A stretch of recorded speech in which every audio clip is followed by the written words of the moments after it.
Hello everyone and welcome to day number 5. We're already into 5 days, and the sad part is that the Easter weekend is almost gone. I know, it goes so fast, isn't it? You know, when you're having fun, I tell you, it's just like time flies. And I don't know where the last few days have gone to, but that is just how it is. So that reminds me, live every day to the fullest, because it just goes too quick, and before before you find yourself realizing what's happening, half your life is gone. So anyway, thank you for joining today. And today I am going to entertain you, because it feels like that sometimes, with the information about my little family. Who are we? What do we do? How many are we? What's our favorite kinds of things? And what everybody does on a regular kind of basis. Now, you would know that we are a family of 4 kids, mum and dad. So we are 6. Yes, I know, we are that kind of family. If we show up to somebody's house, we fill it up. It's almost like that.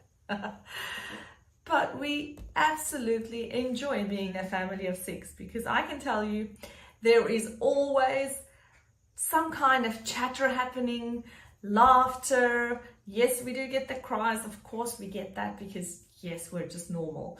But just the liveliness, the warmth, it's just absolutely gorgeous to have little human beings in my life, and they color every day in with rainbow strikes. I tell you, it's just absolutely gorgeous. So, family of 6 with 4 kids, and all 4 of them are under the age of 8. No twins, no triplets, no, what's the 4th? Quadruplets, I think. No, none of those. 4 little human beings who came out one by one out of my tummy. And so we have basically been spending the last 8 or so years either trying to conceive babies, being pregnant with them, having the babies, breastfeeding them, or trying to conceive babies again. And it's been going on like that around the clock. But it has been a very humbling experience and an extremely blessed experience for us, because you will remember, as I mentioned in my first live stream, that all 4 our children are actually IVF miracle babies. We were extremely blessed to be able to get 4 babies in the end, and we just decided when we wanted to start with our family that we were going to keep trying. Every time, if there's a failure, when a transfer didn't work, we said we're just going to keep going back at it and try again. And so it was relentless in terms of month after month after month. I would just keep going back and trying again. And so God really blessed us in the end with letting us have these 4 little beautiful kids who are busy and I want to say a loud bunch. I guess at this age they are just all pretty loud. It's difficult for them to turn down the volume. So yes, we are extremely blessed to have those little kids, and their ages are Monaco, who is 7 years old, Bordeaux, who is 5, Everest, who is 3, and Capri, our only little girl, who is just turned 2. I wanted to say 1, but she's just turned 2. So 3 of them school-going age, and 1 of them in daycare. Monaco is year 2, Bordeaux is pre-primary, and Everest is in kindy. Now all of them are basically 2 years apart in age, except that with Bordeaux and Everest, in the months that they were born, Everest was born at the end of June, and so in Western Australia he actually then falls into the shall I say, the next or the previous year. So he went to school when he was 3, and he's still 3. So that makes him the youngest in the class, because if he was born on the 1st of July instead of the 28th of June, he would have only gone to school next year. So yes, that's an interesting experience. But at first we were wondering how it's going to go with him, since he was going to be so really, really young to go to school. But I have to say, we've not had any issues with him so far. I think being the 3rd child, having 2 older brothers, he's constantly in older kids, around older kids, and we have our neighbors visiting often with their children, and obviously some other friends, and they all have older kids as well. And so Everest is always just around them, and he's never had any problems with settling in. And yeah, so at school he went in the first day, kissed me goodbye, not even a tear, not even nothing. And I sort of felt like, my baby is not even going to miss me. It was fine. Whereas with the 2 older ones, when I dropped them off their first day at kindy, it was a little bit different, I have to say. And they're actually they were the older kids in their class on the first day at school, because their birthdays are in October. Anyhow, all kids are different, and you never know how they're going to settle in or not settle in on the first day. I'm just lucky and happy, very happy, that Everest has just slid into the schooling system, and he loves going to school. He's very happy and enjoying playing with all his friends. And Capri, as I said, she goes to daycare. So she is also in her element when she goes to daycare every morning, and she would just walk in there as if she owns the place, and she smiles and waves, and she's just too happy to see everybody, which is great, because I know again that it's not always like that for children when they go to daycare. I've had 4 children, Capri is the 4th one, through daycare, and they change.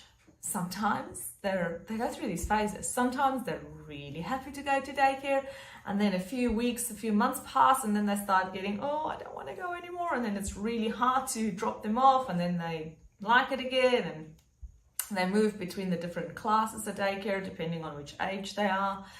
But at this point in time, Capri is really happy to go, and it's just very comforting for me when we do drop her off that she's not clingy and doesn't want to hang on to mummy, because I don't know, any other mums out here watching my live stream, I'm sure that you would understand it's pretty darn hard to leave a child somewhere where they're crying out for you and somebody else has to physically almost tear the baba off you. Not so much fun. So yes, we're blessed, and she goes to daycare, and Everest goes to a family daycare once every fortnight, one day every fortnight, because in Australia, when you are in kindy, I know it depends from school to school, but the school that Everest goes to, or our local public school, which is very handy just across the road from where we live, he has they call it a 5-day a fortnight, and for the South African viewers, a fortnight means actually 2 weeks, and it's a very common term that we use here in Australia. So 5 days every 2 weeks he goes to school. So on the 1 week it would be Monday and Thursday, and then the next week it would be Monday, Wednesday and Thursday, and then it's Monday, Thursday, and then Monday, Wednesday, Thursday. So every second week he goes to school on a Wednesday as well. And then they have alternating classes. So on a Tuesday and a Friday, they would have the other 2 kindy classes attend in the same classrooms. And then they would have the other alternating Wednesday. And some schools have it like 2.5 days a week instead of 2 days, 3 days, 2 days, 3 days. And that's how they alternate between their kindy classes. So kindy is not compulsory in Australia, but we love putting our children in kindy because we think it's a great transition for them into the longer term school day, which is the next year when they go to pre-primary, and that is a full week for them. full hours, full week. Kindy is also full hours for us anyway. It's the same. Everest goes to school exactly the same number of hours than Bordeaux and Monaco does. Then, more about our other part of our little family, which is my better half, my husband Carl, as you know. And Carl works for a bank in Perth in their head office in Treasury. Now, if I were to explain what he does, and he would, I'm sure, I want to say turn around his grave. That's not appropriate at all. He would cringe if he hears me explain this. But he works with numbers and spreadsheets, and that's pretty much as I know. Large sums of money, and they move it around, and he loves doing that, and which is great because he also does our finances in our family. And so I'm very happy to have him being on top of all those numbers and those spreadsheets. And so no, he's absolutely a numbers person, and he's always been into those kinds of things, which is great. He did a Bachelor of Commerce at University of Pretoria, and Bachelor of Commerce in accounting. And he then subsequently decided that he didn't want to do too much of the accounting aspect per se and become a chartered accountant. So he is working in Treasury, as I said. And he also did a Master's of Business Administration here in Australia, an MBA. So he finished his MBA, would have been about 8 years ago, because that's about when Monaco was born, just before Monaco was born. And that's pretty much when I finished my PhD. So we deliberately decided, and I'm so glad we did, because realizing afterwards what a big job it is to have children, that we wanted to finish with our studies, those studies anyway, before we started with a family. So he's got an MBA from Curtin University, and he is working for a bank. He loves doing photography. He's really good at that, and so often you will see some of our videos of our photos on my channel would be from his handiwork, and I'm very glad and spoiled that I have somebody in-house that can help me with these things. He's also a very hands-on person, loves making things. As I said earlier, we're a creative bunch in this house. We like to DIY where we can. We like to, I want to say, build and break and literally get our hands dirty. Often I would be needing to scrub my nails because I'd be digging with my fingers into the ground or the soil or paint or dust or something or other, because we love working with our hands. What else can I tell you? We live in Perth. Go figure. We are in the southern suburbs, in Coburn as our council area, and the specific suburb is called Success. Love the name, don't you love it too? You can almost not be successful if you live in Success. Oh, my lame jokes. Okay, so what are our kids' interests? Our kids' interests sometimes change as the wind blows or changes direction. It's just this age that they're in. So we have tried a number of things with the kids. We've had them in soccer, and we've had them in art classes or art lessons, just heaps of things. At the moment, what we're doing for extracurricular activities are taekwondo on Saturday. We have tumble lessons, which is like gymnastics. And we have swimming, which is quite an important thing for us. Carl and I really wanted our children to be able to swim well. Firstly, because we live in a country that's surrounded by water. And secondly, we just think it's a great way for the kids to stay fit and healthy, and it's a skill that if they learn it and they develop it well enough now, it's something they can continue doing well into their whichever age you want to choose, 70s, 80s, really, if you want to.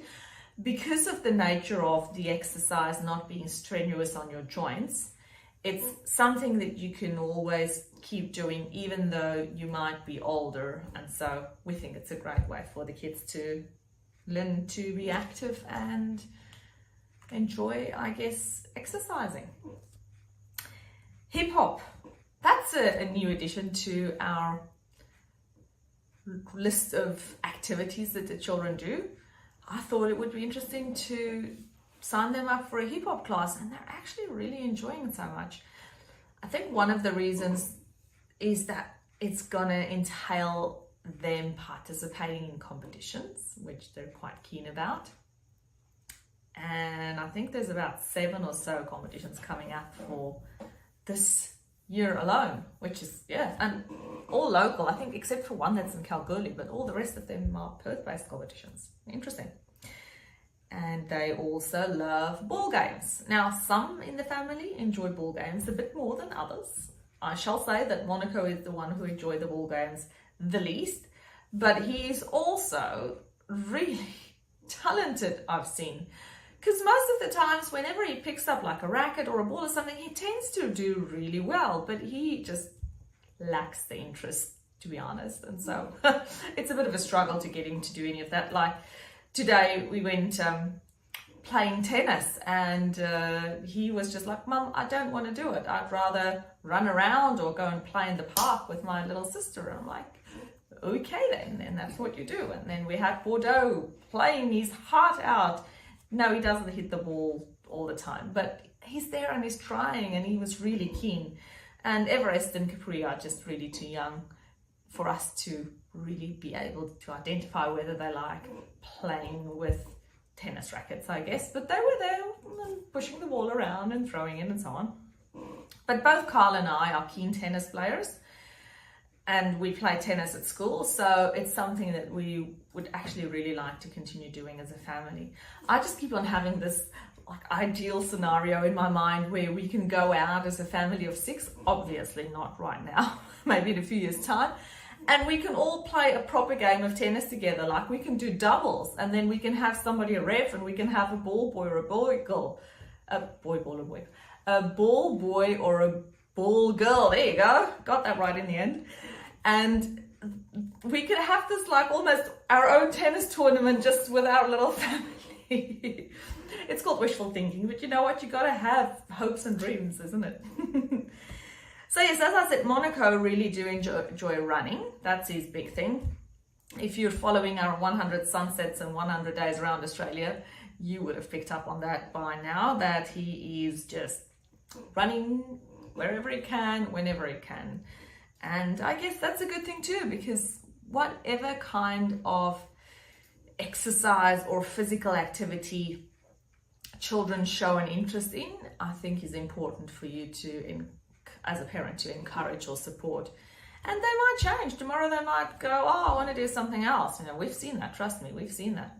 Today, the flavor of the week is X, and then you think, oh, okay, let's get all this gear for them because they are so keen on doing X. And then the week goes by and it's, no, now it's going to be Y. I'm like, you know, we've just invested into all of this. You just got to go with the flow.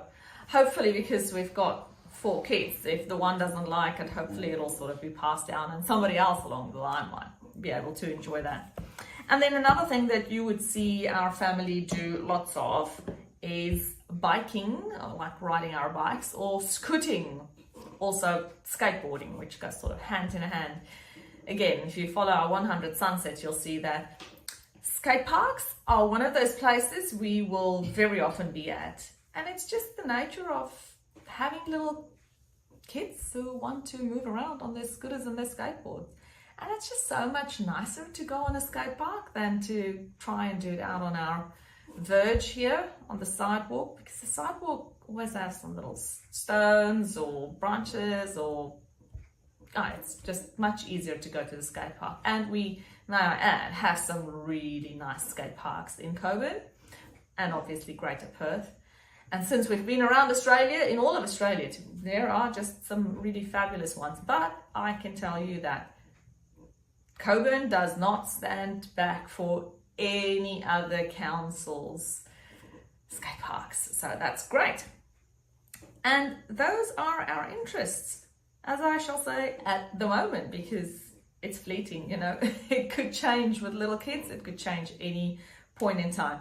Oh, another thing they do enjoy as well, which I don't have on as like activities that we go out for doing, but the boys actually do really enjoy being crafty or arts and craft, like drawing and coloring in, which it felt like forever before they actually got interested in it, with Monaco not even wanting to pick up a pen for the first few years. And then literally, I think the day he turned 5, he's like, no, he's now going to start drawing, and he wants to. And then he suddenly started doing all this how to draw different kinds of things for his YouTube channel. Yes, he does have a YouTube channel. If you wanted to look him up, his channel is called Mr. Monaco, and he does a range of things on his channel. But one of the things that he was really good at when he was a couple of years ago was to how to draw videos. And he's got a few others on there as well.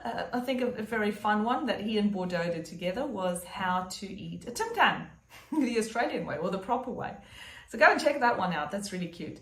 And then Bordeaux actually has his own YouTube channel too, because they just really enjoyed, they saw mum do it, and they obviously have YouTube that they do see other children do similar things. And so Bordeaux's channel at the moment has got bike riding and scooter tricks on. And the last time he made a video has been quite a while ago. So watch that space. Mr. Bordeaux is his channel, it's called.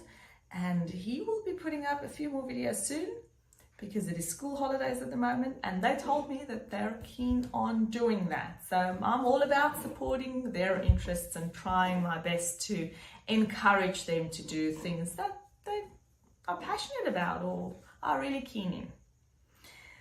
Okay, guys and girls, I think that's me for right now, and that is a little bit of who is our family, our kids, what we like doing, and where you can find us on any typical weekend. Because if you listen to the fact that we have all these sporting / other kind of activities that the kids love doing, I guess that's a big hint on what our weekends involve most of the time. Thanks for joining again. I do appreciate it. And if you have any burning questions that you would like to ask me, hit me up in the comments down below. I am all too keen to get back to you. Doesn't matter what the question is, there's never one that I'm not prepared to tackle head on. Thanks for watching, and enjoy your last day of this Easter weekend. I hope the Easter Bunny brought you lots and lots and lots of chocolates, and that you would have to go and exercise a few extra minutes just to wear off all those chocolates. All right, everybody, see you tomorrow.